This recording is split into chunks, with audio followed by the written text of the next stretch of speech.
Thank you so much for having me listening to my podcast. If you haven't heard about Anchor, is the easiest way to make a podcast. I know you've been listening to me and you're wondering, how can I begin recording podcasts like Benjamin? Anchor is the best choice for you. It's free. There's a creation tool that allows you to record and edit your podcast right from your phone or your computer.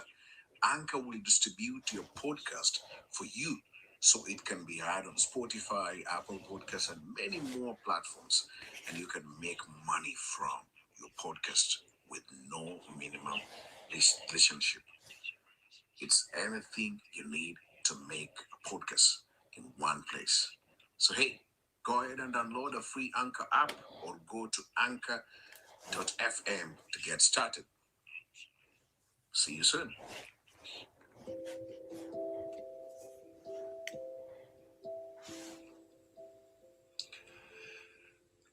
Hello, hey, this is Benjamin Bugongo. This is my second episode of my bold and raw stories. I hope you listened to my first podcast, and I welcome you today again for the second podcast. In today's story, which is one of my personal touching stories, I'm going to share with you one experience that I had when I was in college. I was lucky to be able to pursue my degree, which was meant to last for 3 years. And when I got admitted in the early 2000s, I began my first year very well, trying to adjust to the college life, the studies. And then I moved on very well to the second year. But when I was in my second year, just 1 year before I completed my degree, something happened in my family. My parents were supporting me to pay for the tuition fees because I was studying as a private student, self-sponsored student, told me that he was not able to continue supporting me with my studies. At first, I thought it was a joke, not on my father's side. But for me, I thought that maybe not really a joke. I thought that he's going to, because he was my father, he was going to get some money and pay for me the tuition fees. The saddest reality when I was in that situation, previously, 1 year previously, my roommate that I was staying together with in the same hostel, he had the same situation, the same problem, or the same difficulty that made him to discontinue studying. And I remember for him to even break the news to me that, hey, Benjamin, you see, even though we share this room together, me and you, I'm not going to be able to study because my parents cannot be able to afford. And it was heartbreaking because we were so used to each other, having stayed together with him for some time. And I remember him almost breaking down. Then I kept on telling him that, do not worry, you will finally one day come back and continue studying. Little did I know that the same situation, the same story was going to occur in my life the following year. And when mine occurred,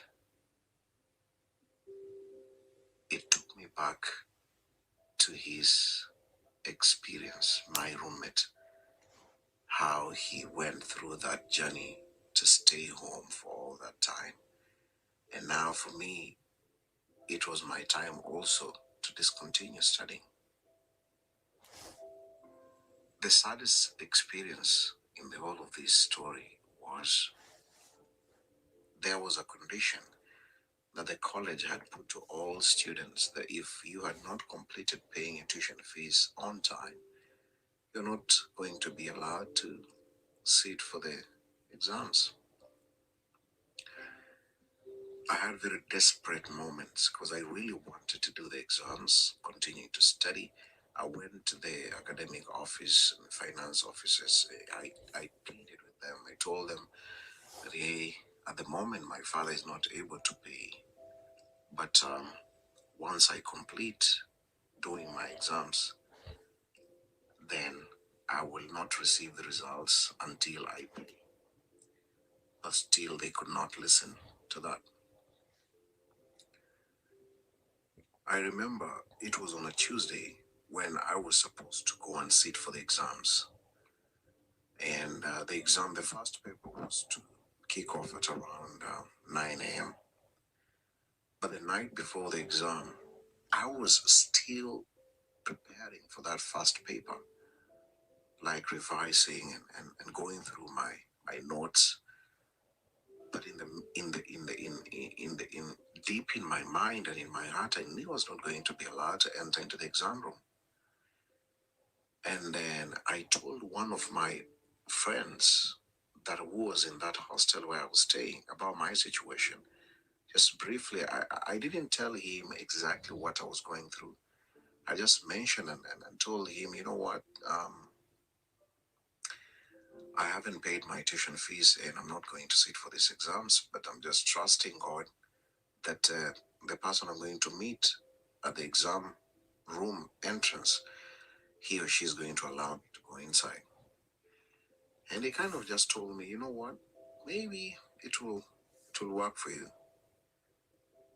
And then he told me,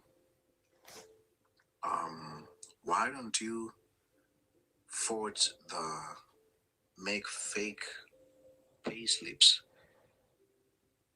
fake receipts showing that you have already paid the the tuition fees.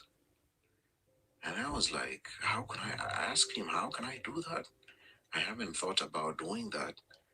And then he just laughed at me and he told me, you know what, anything is possible. Just think about it and see what you can do about that. Then he walked away. The whole of that night before the exams, I couldn't sleep.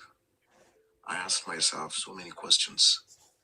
Why is it that I'm not able to go and sit for these exams? Why was I born in this family?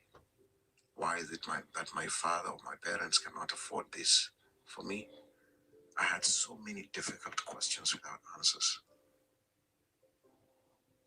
And then I remember just 6 a.m. in the morning that day, I got a receipt of my previous year, the receipts which had paid the tuition fees. And then I decided to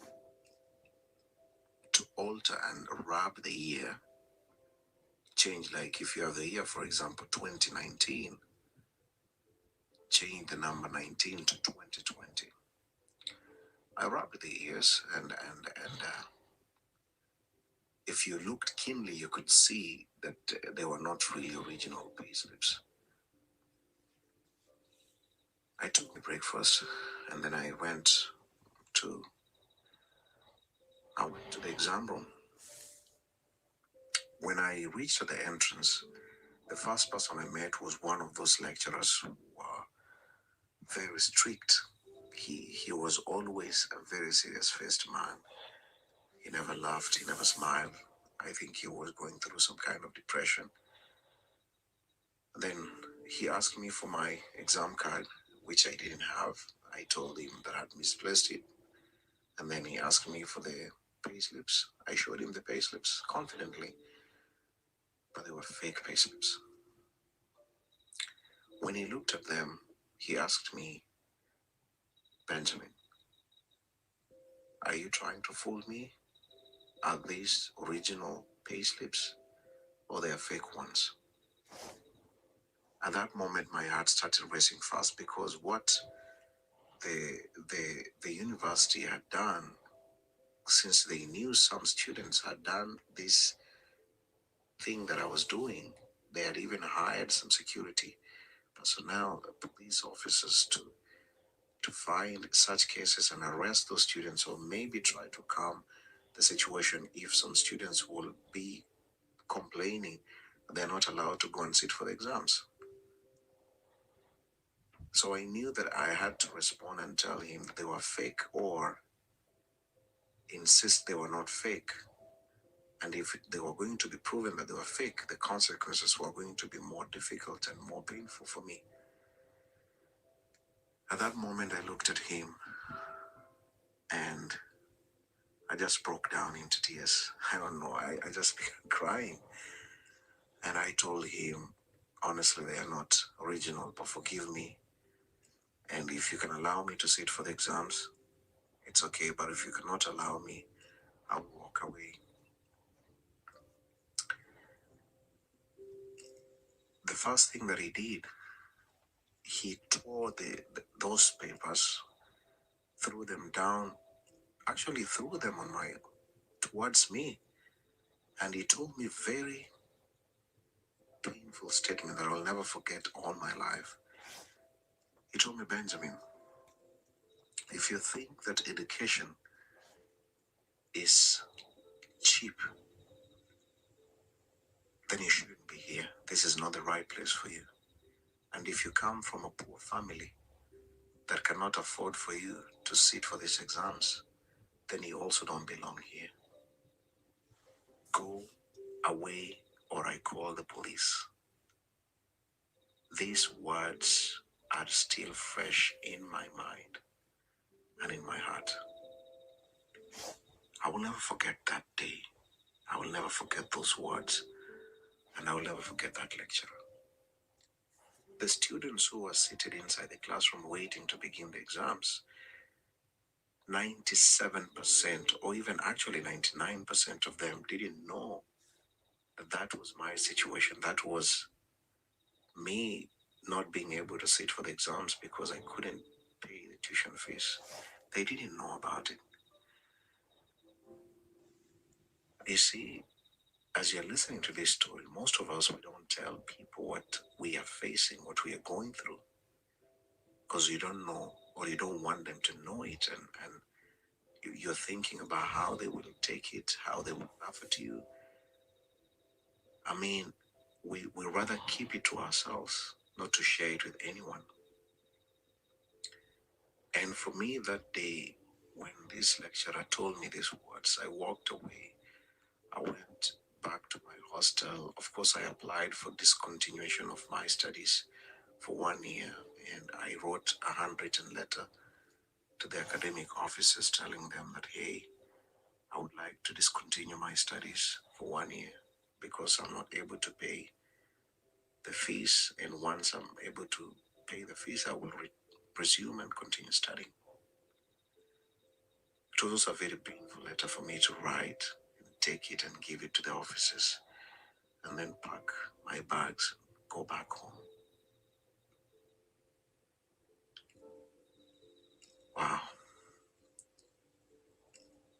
Reaching home was another story altogether. The family, some of the family members, some of the society, the friends or the neighbors, some of them got a little bit of the story that I was not able to continue to study because I couldn't be able to afford it.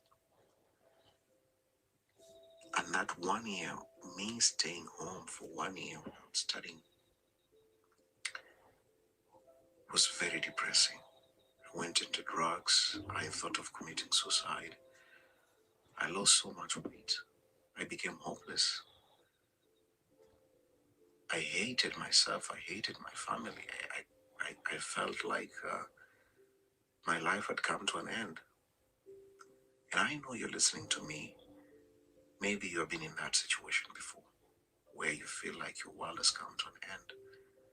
You hate everything. You even hate yourself. You even hate the fact that you're alive. But days, weeks, and months keep going.